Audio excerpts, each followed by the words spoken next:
Well, Oklahoma is known for its wild weather. From severe thunderstorms to late freezes, the only thing predictable about our weather is that it's unpredictable. And while we have seen a large amount of rain in the last 2 months, Oklahoma's drought still lingers. 14.5% of the state is in an exceptional drought, while nearly 50% is considered extreme, a problem climatologists say will take more than a few summer showers to remedy. Water is a major issue in Oklahoma. Some have it, others don't. An issue J.D. Strong with the Oklahoma Water Resources Board says has been around since before Oklahoma began.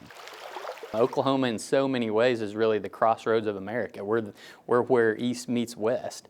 And so in a lot of ways our water resources reflect that. Eastern Oklahoma has always been our area of abundant water supplies, and western Oklahoma has always been starved for water, resulting in a tug of war between eastern and western Oklahoma, a battle Strong believes mirrors those across the western states.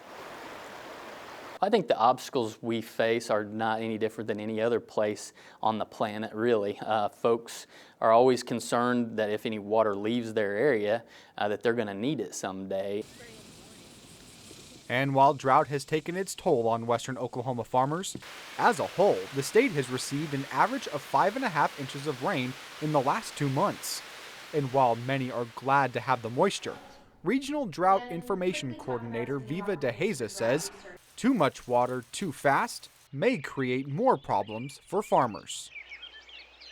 A lot of times we think water is good when we're in a drought, but if the water is all coming in at one time, a lot of times our systems can't handle it. Soils get oversaturated, you get flooding conditions, and flooding can be just as problematic for an ag producer, both on the cattle and the crop side, as in no rain drought conditions. So it can wreak havoc for an agricultural producer.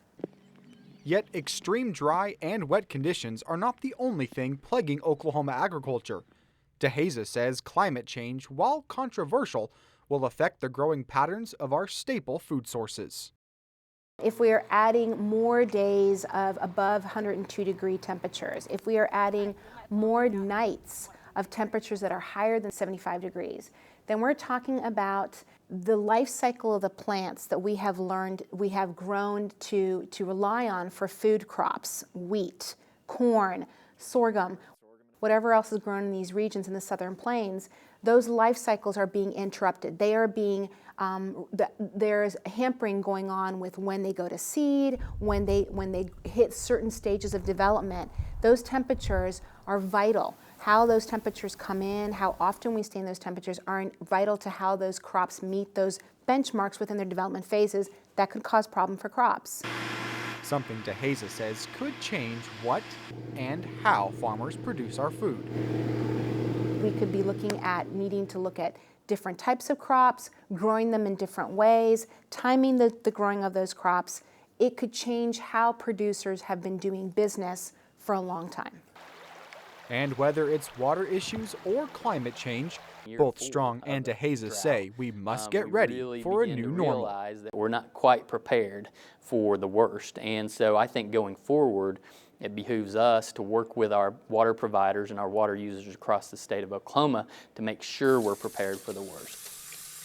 You still need to do the emergency planning, but we need to start looking at decisions and policies, regulatory institutional decisions, how we do business, how we operate reservoirs long term, because what we have considered to be the norm for climate and weather patterns is probably no longer going to be the norm. We're not going to just see these random drought events. Their frequency and their intensity will become part of our norm.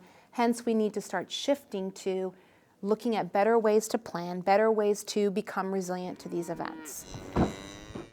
Now, folks within the agricultural community have differing opinions on the recently received rain. Cattle producers are thrilled because the grass cattle graze on is growing well. Wheat producers, on the other hand, struggle with the wet conditions because the crop must be dry in order to harvest it.